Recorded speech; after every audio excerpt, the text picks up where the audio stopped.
At this moment, in various places around the world, experiments with handing out money for free are ongoing. Grundeinkommen.de, unsere Internetseite. Und daraufhin wird sich, wir werden es im Bild sehen, zeigen, wer denn das nächste Grundeinkommen gewinnt. You get it for free from people who feel it's time to break the current relationship between work and income. Ich bin reich. New ways must be found to share the world's wealth, simply because in future there won't be enough jobs to go around. Coming up on this episode. Wij zeggen, los die band. Hè? Inkomen is gegarandeerd. En aan de andere kant zul je zien dat arbeid, welke vorm dat ook aanneemt, betaalde arbeid, vrijwilligerswerk, allerlei vormen, hè, die zullen dan gelijkwaardig worden. I don't think we need to wait for somebody in Washington D.C.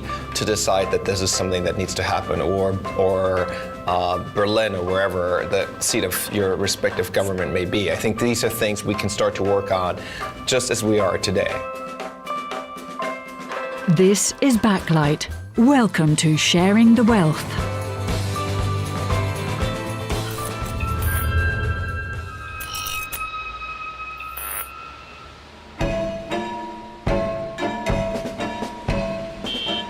We urgently need to find new ways to combat the growing inequality between rich and poor, and to redistribute the wealth. So we decided to look for people who do experiments in pursuit of new solutions to major social problems. These people are like a new species. They can't be labelled as academics, journalists, politicians, or activists. They are all of these at once. They don't wait for approval, but simply go ahead with small-scale experiments.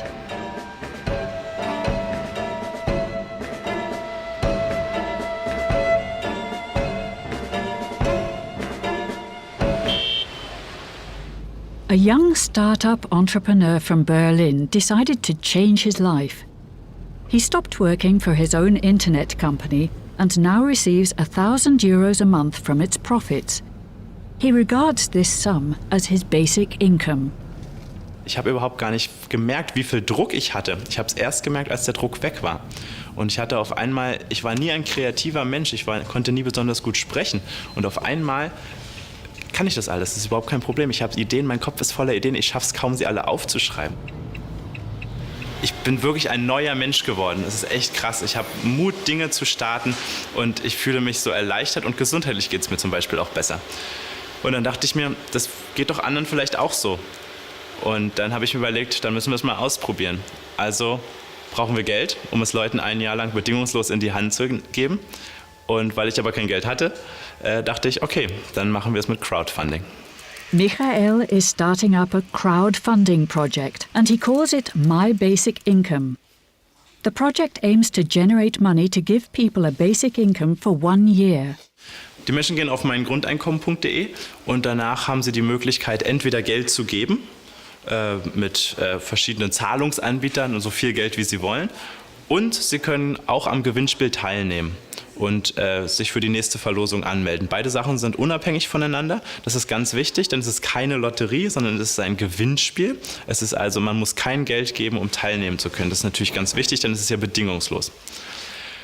Und dann kommen alle in einen Lostopf und dann warten wir. Und wenn das Geld zusammen ist, die 12.000 €, damit man ein Jahr monatlich Grundeinkommen von 1.000 € kriegt, dann wird eine Gewinnerin, ein Gewinner gelost. Wir haben da hinten ein Glücksrad aufgestellt. Also im Internet haben sich 18.800 Menschen oder so angemeldet, haben eine virtuelle Losnummer per Zufall zugeteilt bekommen. Das sieht man auch alles öffentlich auf Grundeinkommen.de, unserer Internetseite. Und dann kräftig drehen, bitte. Ich bin die Maren Gelzer.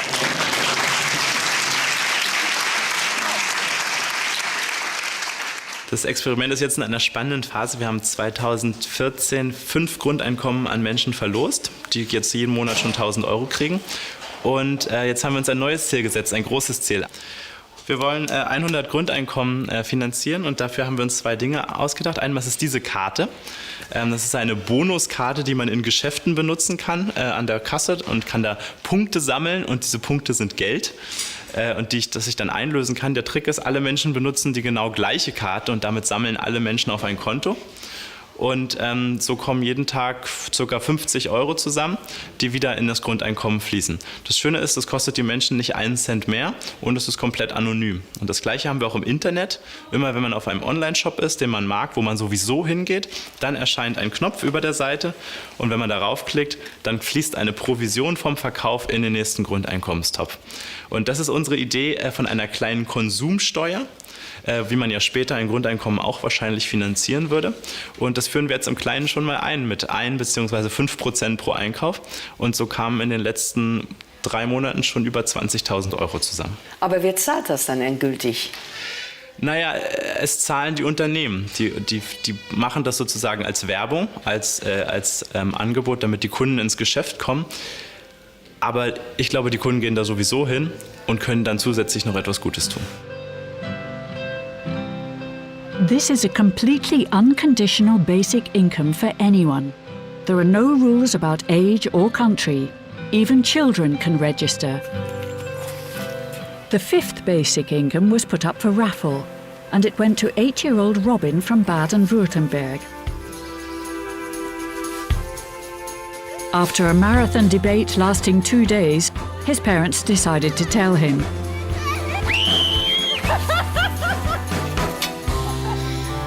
Ich bin reich. Ich weiß noch nicht. Also wir gehen in Urlaub dafür. Wir bezahlen damit unsere Miete und wir kriegen einmal pro Monat ein Buch. Das Thema Grundeinkommen ist bei uns auf dem Tisch, aber nicht das Geld. Es geht darum, uns jetzt wirklich frei zu machen, ein bisschen frei zu machen und zu sagen, okay, jetzt, und wenn wir freier sind, lockerer sind, was passiert dann? Das will ich wissen. Und wenn ich mich andauernd verköpfe, wie gesagt, dann bringt es nichts. Und deswegen habe ich das ein bisschen ruhig gestellt und mir ging es einfach gut.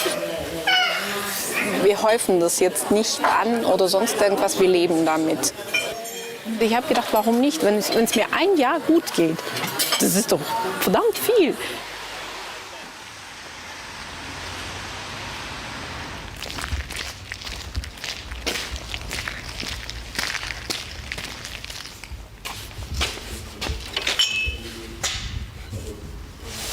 So sieht's ja aus. Was würdest du arbeiten, wenn für dein Einkommen gesorgt wäre?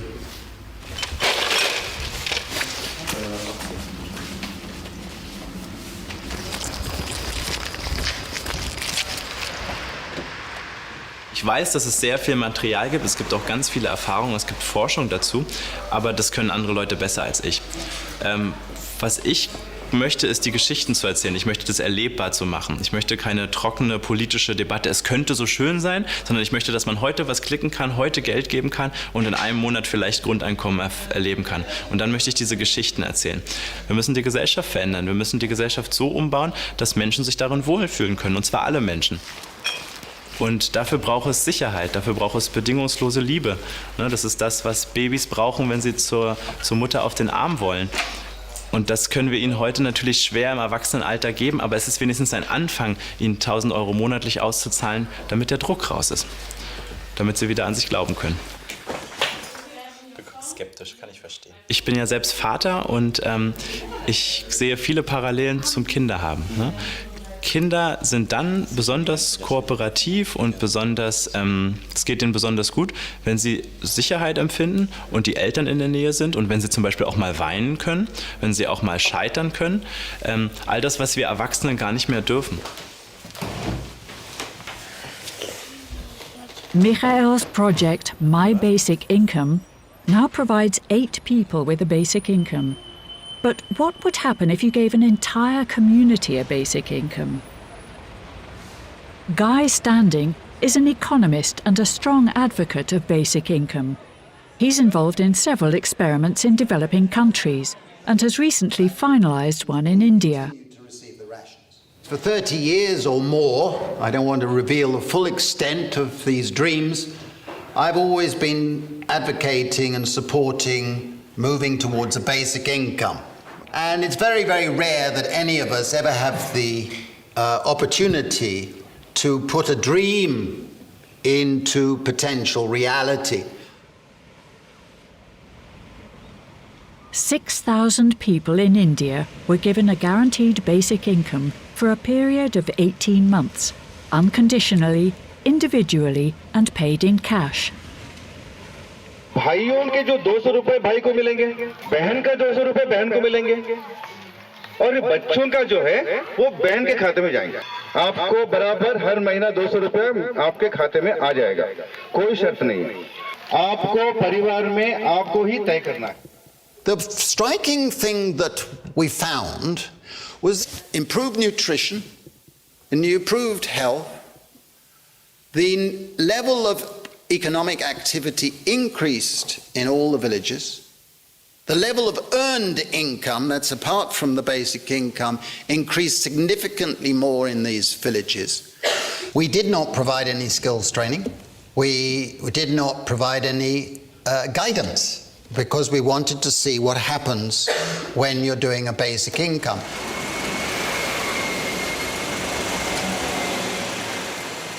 I think the only way to make progress is that through pilots on a small scale, that if they're successful, they can be built up.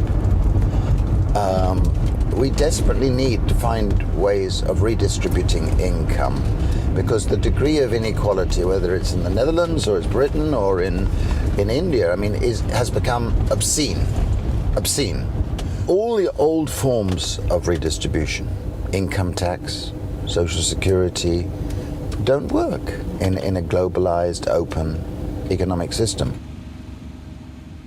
Literally millions of Europeans are living on the edge of unsustainable debt.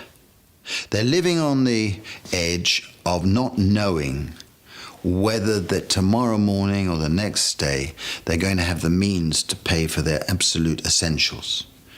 And we've got a situation where that insecurity is corrosive on our mental health, on our relationships, our capacity to function, and we're creating a society with the precariat growing, which is becoming dangerous in the sense that it's that the simmering disquiet and simmering social illnesses that are building up. And it's got to the point now where I think that unless we have reforms towards a more universalistic approach, a rights-based approach, away from means testing, away from behavior testing, away from all these assessment forms that many people have to fill in, unless we can say, ooh, let's wake up and move to a better direction, then we're going to build up a society where to talk of social solidarity, it will become a bad joke.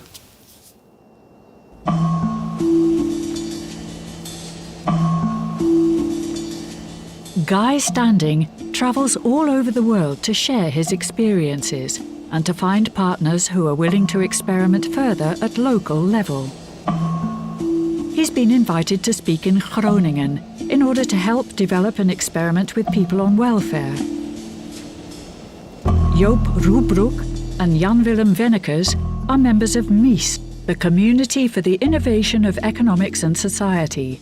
It's a group of interested entrepreneurs and scientists from Groningen. They are keen to actually start an experiment in one specific neighbourhood of the city of Groningen. Hello. Hi. Mr. Nice Standing, welcome to the Netherlands. Guy. Welcome to the Netherlands. Hi, Guy. What's your name? Joop. Joop? Yeah, Jan-Willem. Jan-Willem. Nice to meet you. Take one. Okay. So you It's have to- cold. Yes. Let's go. Typical Dutch weather. Yeah, very Dutch. Okay. Waiting. And yesterday was a very busy day for me. So you're both from Groningen, right? Yeah, well, I studied there. Oh, okay. And I lived there since 1 year. If I understand it rightly, it's a sort of strong socialist area or Yes. left Yeah, it area. has a strong socialist background. The Dutch welfare state was actually one of the most developed welfare states. But the last 20 years, it's really developing into a Workfare state. Yes. Yeah. The time that you get an unemployment benefit is becoming shorter and shorter. Means tests everywhere appear in the system. And it's a much more disciplinary system. It became really a disciplinary system. Setting up a social experiment in the Western world is a complicated matter. The challenge lies in the fact that we have a complex social security system in place. This needs to be dismantled before we can set up a new one.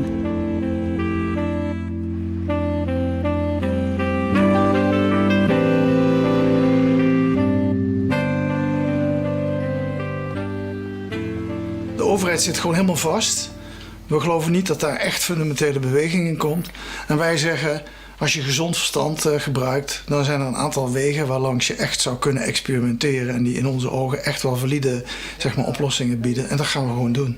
Wat we bedacht hebben is om kleinschalige experimenten te doen in bijvoorbeeld steden of dorpen of verschillende wijken. Daar zijn we mee bezig. Dat is dan zeg maar een soort van onvoorwaardelijke bijstand bijvoorbeeld. Dus voor mensen die al een uitkering hebben. Dus ja, dat of hoeft niet zoveel te kosten. Hè? Of mensen die recht zouden hebben op een uitkering, maar die hem nu niet aanvragen vanwege alle regeltjes. Als je die groep mensen zou kunnen vrijstellen van al die dwang, zeg maar, dan zou je ook interessante effecten kunnen gaan meten.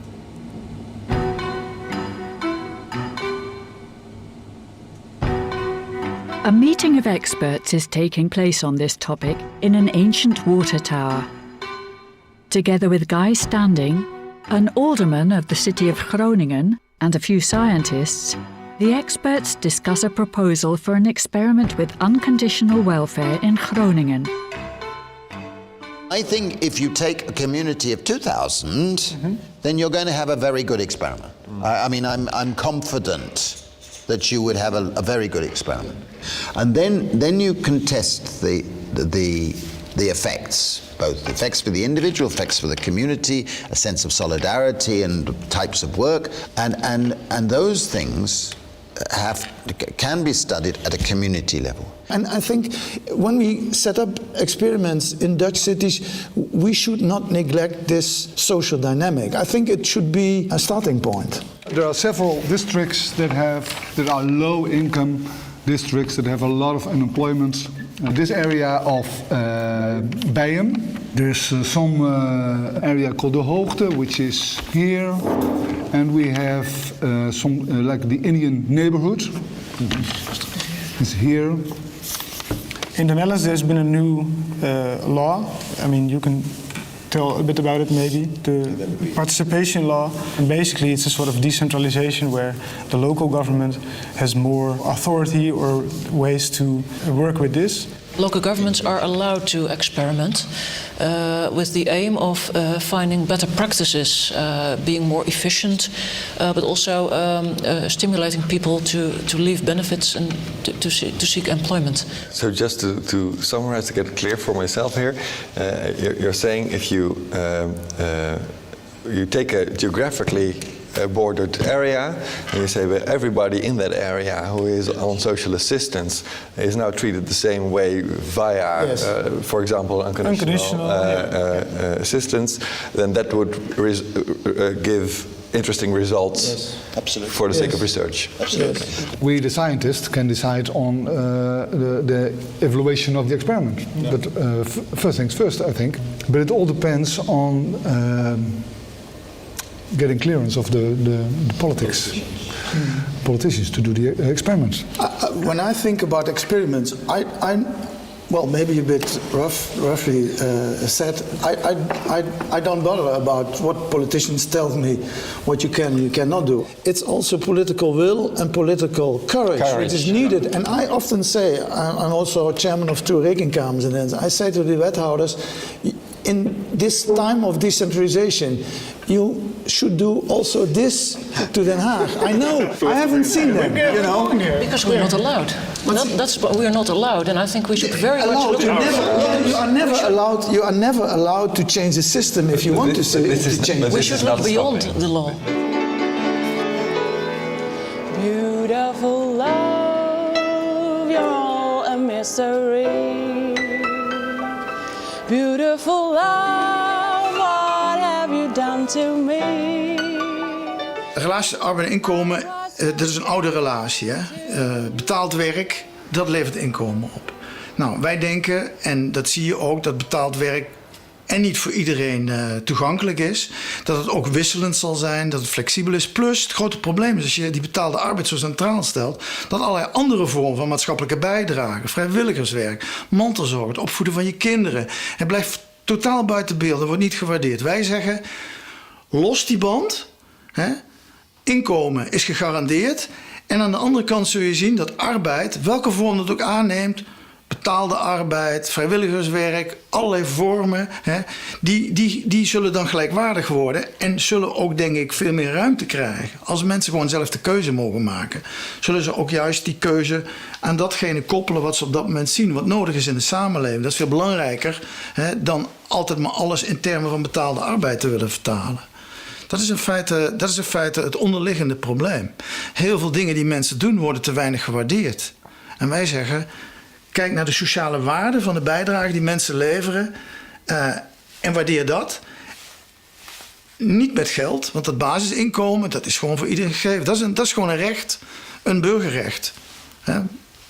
Iedereen heeft toch recht om gewoon op een normale manier te kunnen leven en gewoon datgene wat hij nodig heeft om gelukkig van te kunnen leven, om dat te krijgen. Waarom zouden dat mensen ontzeggen in de samenleving? Omdat ze geen betaald werk kunnen vinden, moeten ze daar maar voortdurend op wijzen. Van de ene vernedering en het gevoel dat ze losers zijn, dat is toch onzin? De politici kunnen ons niet meer garanderen dat iedereen betaald werk heeft. Dat blijkt, ik bedoel, elke dag weer. Dus moeten ze dat idee gewoon loslaten.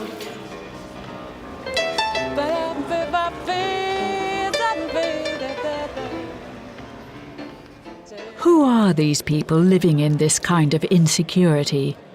Guy Standing has come up with a new term for them, the precariat.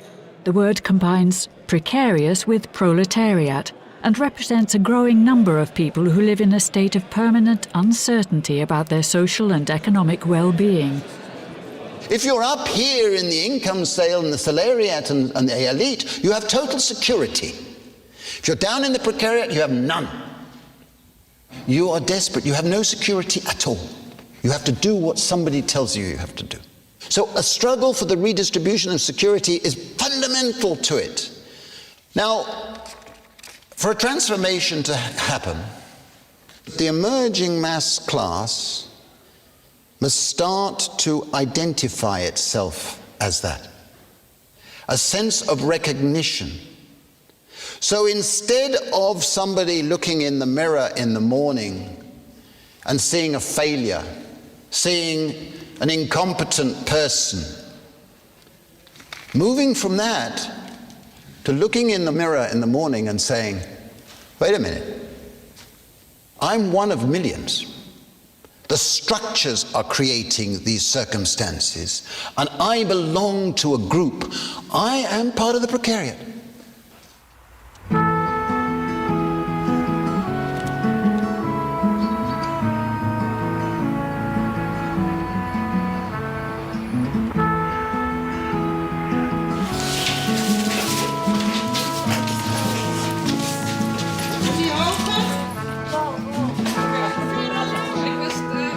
Wat ik gewoon zelf nu merk is, op het moment dat ik stress heb over geld, dat ik op een hele andere manier naar de wereld kijk. Dat ik veel wantrouwender ben. Dat ik heel snel geneigd ben mensen in een hokje te stoppen. Dat ik gedachten krijg van ja, jij hebt makkelijk praten met je inkomen, dit of dat. Ja, nee, je kijkt met een veel, eigenlijk hele nare blik naar allerlei mensen om je heen. Terwijl dat natuurlijk niet terecht hoeft te zijn. En het natuurlijk veel prettiger is als je uit kan gaan van wat feitelijk denk ik ook zo is. Dat de merendeel van de mensen is integer. En nou, ik denk in grote mate ook gewoon altruïstisch of geneigd om het een beetje leuk met elkaar te hebben.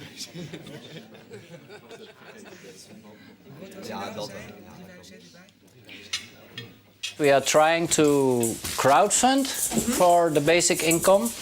For one person? No. Yeah, not for one person. It's we found the idea in Berlin. There's this guy. He made it for the 7th person to get a basic income. The same idea we want to start now here in Holland. And, well, mislap, no. I said I would do it. I will be the first candidate. Okay, so if you... So I'll get very rich, Rachel. You get very, very rich. What are you going to do with your money?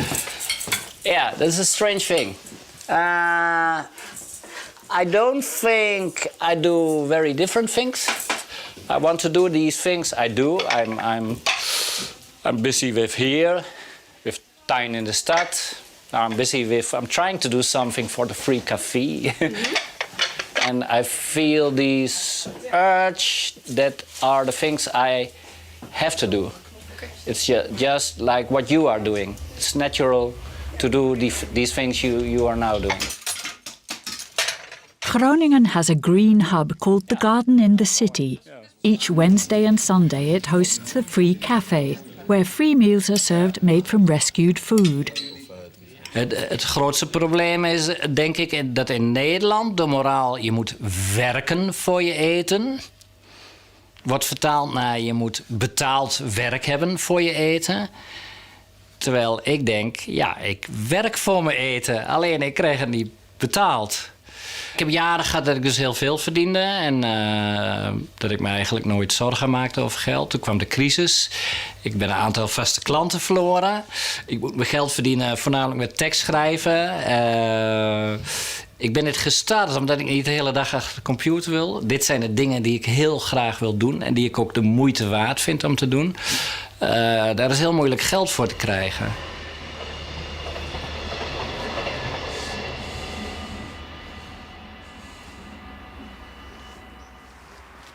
Hier op tuin in de stad komen heel veel mensen. Er komen ook gewoon mensen die trouwens werken. Maar er komen ook heel veel mensen die zitten in een uitkeringssituatie. Hier komen mensen met een psychiatrische achtergrond. Hier komen mensen die gewoon overspannen zijn. Hier komen mensen die arbeidsongeschikt zijn verklaard. Hier komen jonge mensen, hier komen oude mensen. Mensen die hier komen, die kunnen hier werken. Wij zeggen, oké, hartstikke mooi. Vind je plek, zoek wat je leuk vindt. Wij bieden geen enkel perspectief. We hebben ook geen vrijwilligersvergoeding. We willen zeker weten dat wie hier komt omdat hij hier zelf iets vindt, iets terugkrijgt. Dat is het enige wat we kunnen bieden. Dus de mensen die hier komen, dat zijn inherent... Dat kan niet anders. Dat zijn inherent ontzettend gemotiveerde mensen. Maar als je hun spreekt en dan is de situatie zo dat ze eigenlijk hun leven willen leiden naar hun eigen inzichten en daarin zo min mogelijk last proberen te krijgen van de uitkeringsinstantie die hun het geld overmaakt. En dat is niet omdat ze fraude plegen of lui zijn of alleen maar van een uitkering willen leven. Dat is omdat er geen banen zijn.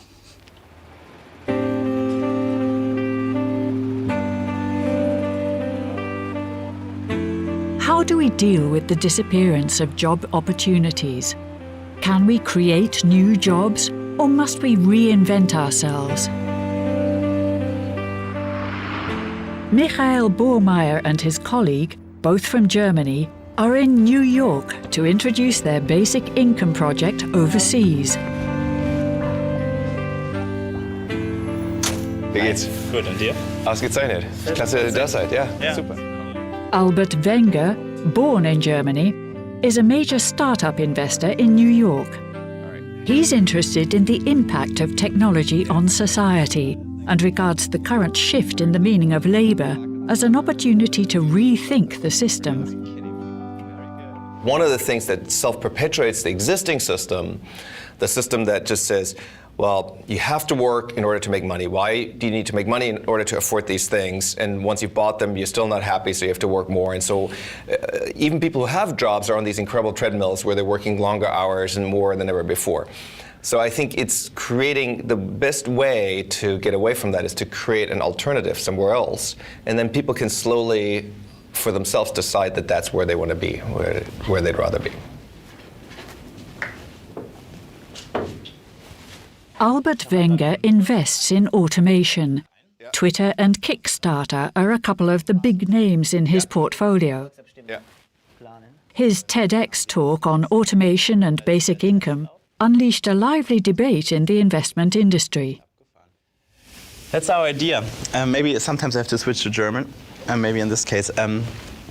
Wir denken viel, wir reflektieren viel. Johannes hat auch mal Philosophie studiert und wir haben so immer das große Bild im Blick. Und wir sehen viel, dass zwei Welten oft im Politischen aufeinandertreffen. Und das ist einerseits also das System und das Individuum. Und das Individuum sagt ganz oft, das System ist schuld. Ne? Das ist so der schwarze Block bei den Linken. Der sagt, ihr, das böse, mörderische System, wir müssen euch alle hängen. Und das System sagt, du bist das Problem, du bist faul, du gehst mit Grundeinkommen nicht mehr arbeiten. Und beide bauen quasi Hass gegeneinander auf, die Fronten verhärten sich und es bewegt sich nichts. Und unser Ziel ist es eigentlich in allen Kämpfen, den Hebel zu finden, den Sweet Spot, wo die Schnittstelle ist.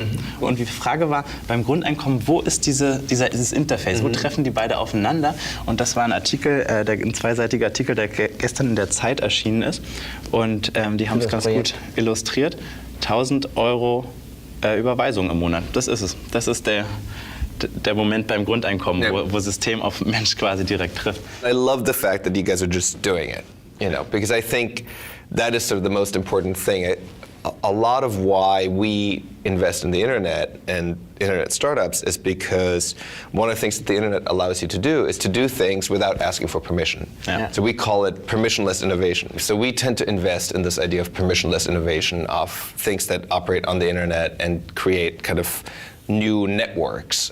That's sort of central to our investing thesis, is sort of the creation of new networks, whether that's marketplaces like Etsy or crowdfunding like Kickstarter. And the thing that I've become convinced of is that I think we're sort of at the beginning of a transition that is as profound as going from hunter-gatherers to agriculture and then from agriculture to industrial society. And the thing that I'm most fascinated by is this idea that before we became agrarians, we in a way lived in a state of abundance. So if you look at the hunter-gatherer societies, they worked like 3 hours a day and they were pretty happy and they shared everything. And then it was only through this agrarian and industrial age that we kind of organized everything around the idea of scarcity. And it's scarce, and you have to work, and you have to work hard and harder. And so now, the thing I'm fascinated by is that I think we can get back to a new form of abundance through digital technologies, which is why I think that digital technology, the internet, and this idea of things like basic income are strongly tied together. Dieses Crowdfunding ist echt ganz nett gewesen und wir haben noch relativ viel Geld für deutsche Verhältnisse gehabt. Was waren es, 60.000 mit der Startkampagne, und dann haben wir, glaube ich, jetzt 60.000 so ungefähr, 70.000, das, was mit Crowdfunding zusammenkam. Aber es reicht irgendwie nicht. Ich finde, man muss es skalieren, es muss größer werden. Es war nur ein Testlauf bisher. Und deswegen ist es uns ganz wichtig, von Anfang an dieses Grundeinkommen, was wir einnehmen, halt aus dem Wirtschaftskreislauf herauszuziehen und quasi unsere Tools zu implementieren, oder böse gesagt, wir hacken quasi den Konsum, um eine Mini-Konsumsteuer zu machen. Und wir haben diese Crowdbar installiert, das war relativ einfach mit einer Kooperation, das ist halt ein Browser-Plugin, was einen Affiliate-Link setzt, und das Toolbar erscheint halt in dem Moment, wo du auf dem Shop bist. Das heißt, keine aktive Werbung, sondern passive Werbung, und du kannst quasi entscheiden, ich will jetzt quasi meine Umsatzsteuer dafür abführen. Und die Leute lieben es uns, die reißen uns das aus der Hand. 12.000 Leute haben das installiert und da kommen jeden Tag 200 € fürs Grundeinkommen rein. I love that. There's several things I love about what you're doing. One is I love the idea of figuring out how this becomes something that is easily self-sustaining, that scales, that doesn't rely just on people continuing to give money, but that is embedded in people's daily lives. So I think that's really, really critically important. What can I do to help? I mean, I've sent some money, so I'm going to contribute to one of the basic incomes, but what other things do you think I can do to help? And I can send more money too, that's one thing, but what are the things you think you most need? Does social innovation belong with governments, or can we now suddenly? I think we can innovate, we can have social innovation. Crowdfunding, we're investors in Kickstarter. Crowdfunding is a social innovation. It lets artists, creative people, even products be funded in a completely new mechanism, and that's a social innovation. I would argue that a lot of what's happening with online education is a form of social innovation because it's making education easily accessible, often for free or for very low cost, that previously would have cost thousands or tens of thousands of dollars. That's a form of social innovation. I don't think we need to wait for somebody in Washington, D.C. to decide that this is something that needs to happen, or Berlin, or wherever the seat of your respective government may be. I think these are things we can start to work on just as we are today. Because you're busy with digital innovation, do you feel personally responsible? Some people have said, well, you just say this so you can happily invest in automation. But my view is we should happily want to invest in automation as humanity.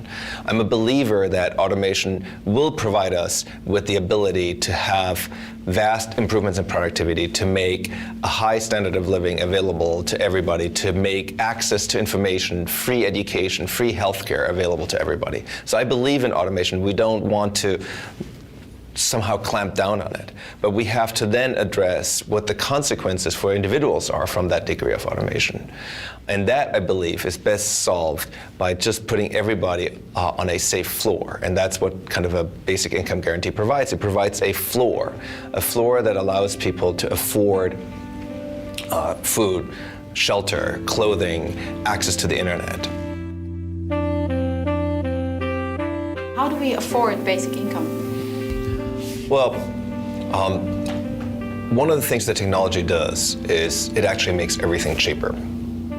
In the US, since the mid-1990s, consumer durables have actually already been getting cheaper. The only thing that's been getting more expensive are services, and within services, it's been primarily education and healthcare. Technology are also making those cheaper. But the economy is producing this. It's not a question of, can we afford this? It's just a question of, do we want to afford it? I think it should be very attractive to people on the right who believe in smaller government, who believe in individual self-sufficiency. I also think it should be completely attractive to people historically on the left who believe in redistribution. This is a very overt redistribution, and I think there's nothing wrong with that. Government is already in the business of redistribution. We're just being very coy about it, and I think this is simply saying some people are going to make a lot of money, we will tax them, or we can tax other things that are making money, and we're going to take that money to provide this basic income, this basic enabler for everybody.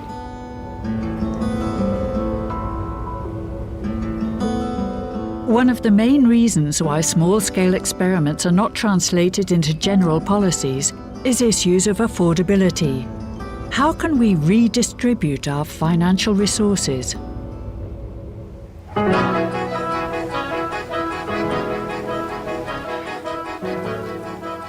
Alaska has a 30-year-old fund built up with oil revenues. All residents of Alaska receive an annual dividend.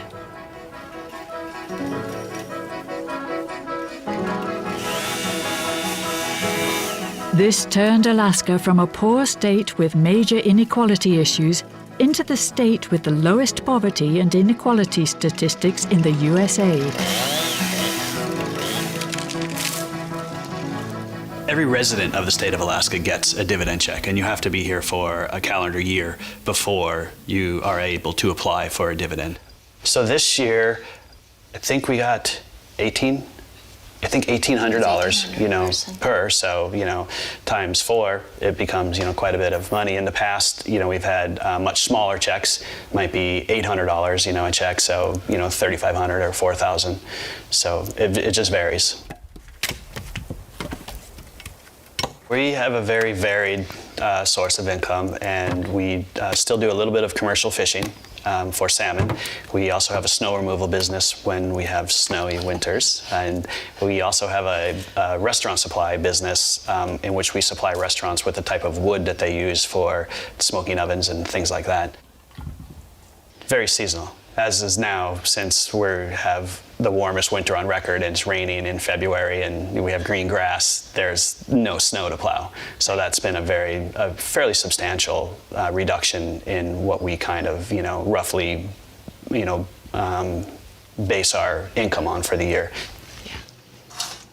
I don't think the dividend is enough or regular enough to be a source of income from the state of Alaska, it coming once a year and at the most being, maybe $2,000, sometimes being only $800. You couldn't depend on that.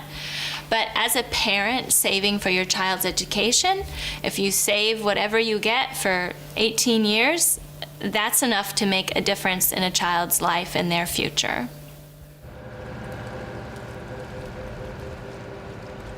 The Alaskans are very proud of their Alaska Permanent Fund. This revolutionary idea was introduced by Republican Governor Jay Hammond in close cooperation with former Senator Clem Tillion. Oil revenues are deposited in the fund and kept safe for future generations. And Hammond was just a United States Marine fighter pilot in the Second World War fighting the Japanese Zeros. Oh, no, there was he wasn't no a warrior. fear in Hammond. It's just that he couldn't be rough on people that needed to be rough. What's the philosophy behind the fund? The philosophy of it is the resources belong to the people, and therefore you should run it like a company. But we are the only land grant state in the United States. We're the only one that were given 100 million acres to pick anywhere we wanted to pick. And that was what we had to support our government on. In Texas, the oil belongs to the rancher. Here the oil belongs to the people.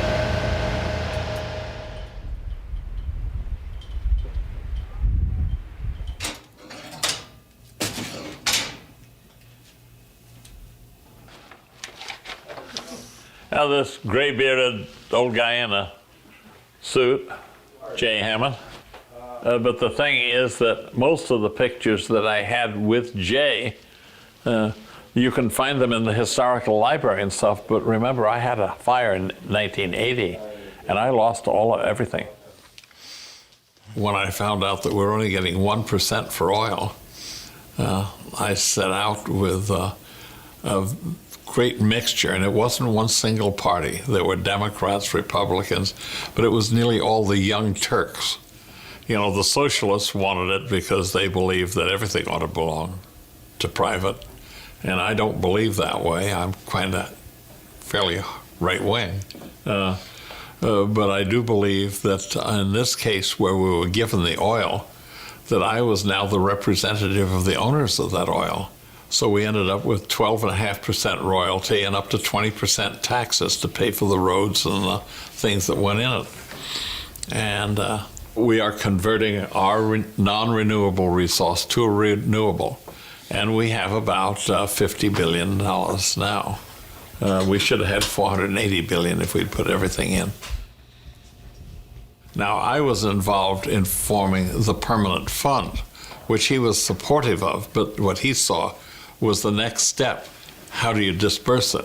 Here in Alaska, we have a constitution which is to set up an investment account funded with a portion of our oil wealth, which would spin off dividends. I wanted to create a stock sharing concept and actually give people a share of dividend earning stock per year. To date, we have a program which each year sends a check to each and every Alaskan. It has worked very well. And it is also a way of dispersing money without welfare. Do you see a link between the dividend and the basic income guarantee idea? The idea of giving unconditional money to citizens in a way that makes them equal? Not I. That's the socialist dream. I'm not a socialist.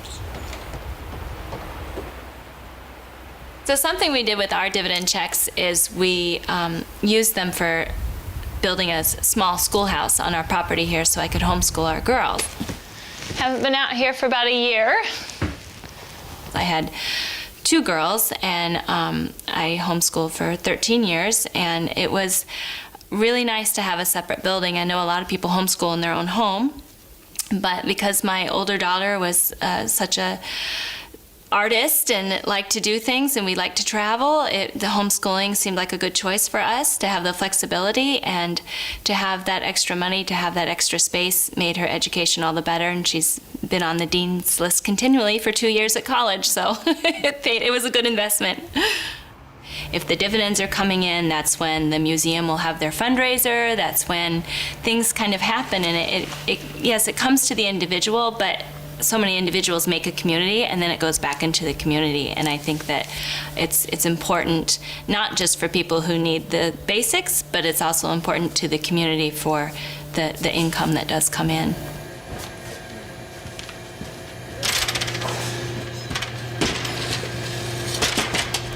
We're still building our home. We live in a dry cabin where we haul water, and it's a pretty rough life, and we're building out of pocket. So the money has to come from somewhere, and those chunks of change, I may get running water this year. It's on the docket. We're hoping. I mean, people spend it however they want. It's a democratic choice, I guess, what you want to do with it. And I suppose there must be a crab fisherman someplace that drinks it up when he doesn't catch any crab, but I don't know this person. Is it just another form of redistribution? Well, it's obvious. It's a pre-distribution before it gets into the hands of people that are going to distribute for the ordinary political purposes. It gets, part of it gets stopped and sent directly to every man, woman, and child in the state. I wouldn't say it was given, it's taken before it gets to the government coffers. It has a really good effect in that it keeps people at least somewhat interested in the operations of government. And anytime there's a proposal to get into the permanent fund and spend it to make up for deficits in the state budget, people rise up in defense. And it's been on the ballot a couple of times, and I think the response was 87% did not want a single penny from the permanent fund to be spent for anything except its already approved purposes, which is not all paying dividends. It does other things as well. Dividends, yes, well, it's as the inventor said, they thought that greed is a legitimate human emotion, and that by appealing to people's greed, you could protect this for future generations. It's in the book. So the dividend is this? The dividend is a way to appeal to people's greed? Yes, to protect the fund. So, no disrespect to people who need a guaranteed income, but that's really not what we were up to deliberately.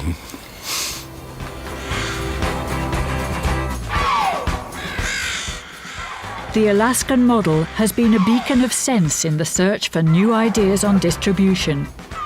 If all the residents of Alaska receive a dividend from oil revenues, shouldn't all South Africans get a dividend from the diamonds? And the people of Groningen from the gas?